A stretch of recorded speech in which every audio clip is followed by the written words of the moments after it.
Hey, what's going on, everyone? In today's video, we are yet again talking about the power of compound interest or compound investing $150 every single month into the S&P 500 index fund. So we have Warren Buffett right over here, but we're not going to talk about him just yet. And I feel like this really encapsulates a lot of investors because they don't know what to do when times of volatility comes. And as most of us know, volatility is inevitable. It happens all the time. And really quickly, I just want to mention that throughout this video, yes, I understand that some of this can be intimidating, right? Investing itself. However, the only math needed to understand what's going on is recursion and operational mathematics, just basically multiplying numbers. And recursion, you just need to understand that it is a process that allows or prevents repetition because repetition is unnecessary, right? And you guys will see what I mean. So starting out with our first example, the parameters in today's video is 150, right? $150 every single month.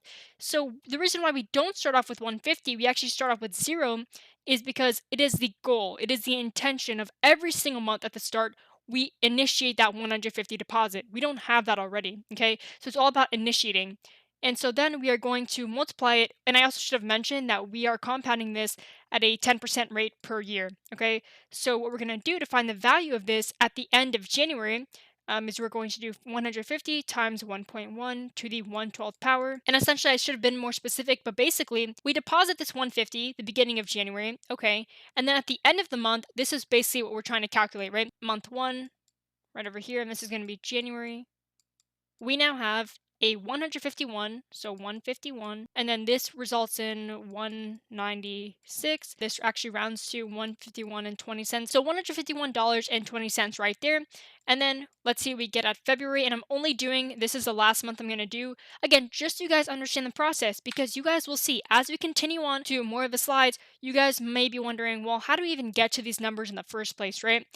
So basically, to find what we have at the end of February in terms of our interest, is again, we're just going to repeat this same step, which is why I said it is recursive, and then to the 1/12th. The reason why this is being raised to the 1/12th power is because, yes, it is a 10% rate per year. However, how do we know what it is per month, right? So this is 1 month out of a 12. And then since we're in the beginning of February, let's go ahead and add in that 150 again. Now here it is, everyone. Here is the power of compound interest, because compound interest is just interest earned on top of interest. So what we're going to do, actually no equal sign just yet, we are going to multiply all of this by the interest rate, so 1.1 to the 1/12th power. And guess what? For March, April, May, June, July, August, etc., you can do the same process, except you have to keep on adding 150 and then multiply the entire function. And that's why people like Warren Buffett are extremely consistent, because they keep on accumulating interest for themselves, right? And then the function for February is just going to equal $303.59. However, I'm just going to round this to 303.60. Last but not least, keep on repeating these steps until you get to the full year one. Because remember, we were just doing this for 2 months. You have to continue this process until December. And if you do not understand this process, do not worry. I just want to give a quick example of how, we would get to just a month by month step, and then you have to multiply the months all the way to a year to get this number right here. And speaking of which, let's talk about these numbers, okay? So at the end of year one, we should be at almost $2,000, exactly $1,896.08. That's how much that we will earn end of year one. And then end of year two, we are almost at $4,000, $3,981.76. End of year three, $6,276.03. End of year four, $8,000, almost $800. And then end of year five, $11,575.74.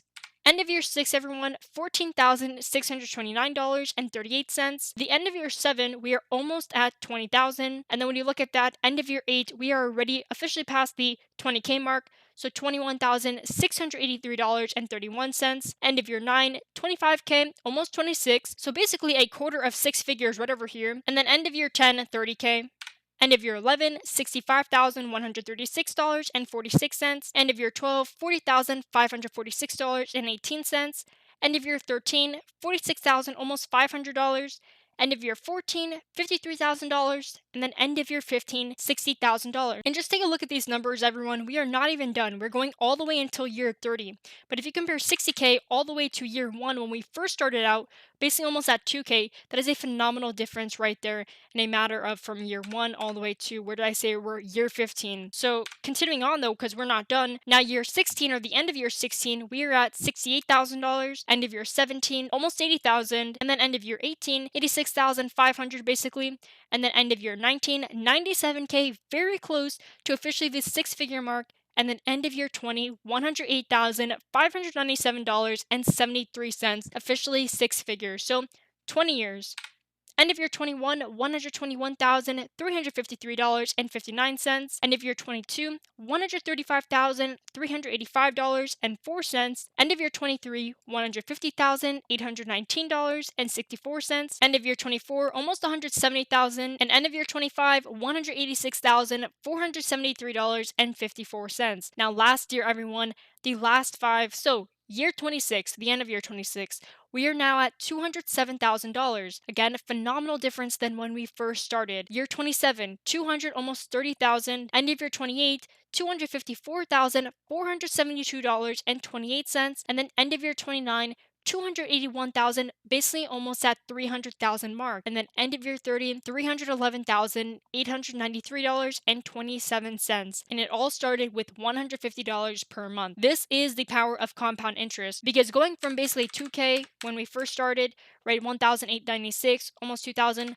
all the way to year 30, 311,000, over $250,000 right there.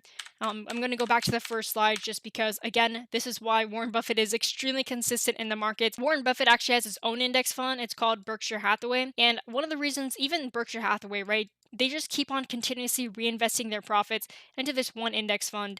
And he's talked about the S&P 500 a lot too. He likes the idea of it. And this really limits, I believe, a lot of these confused investors. Actually, I mentioned this in the previous video as well, but there's so much confusion, especially when there is a lot of volatility. And when there's a lot of volatility, people do not know what to do. Even recently, for example, right, the market fluctuated. The S&P 500 went all the way from 470 or 480.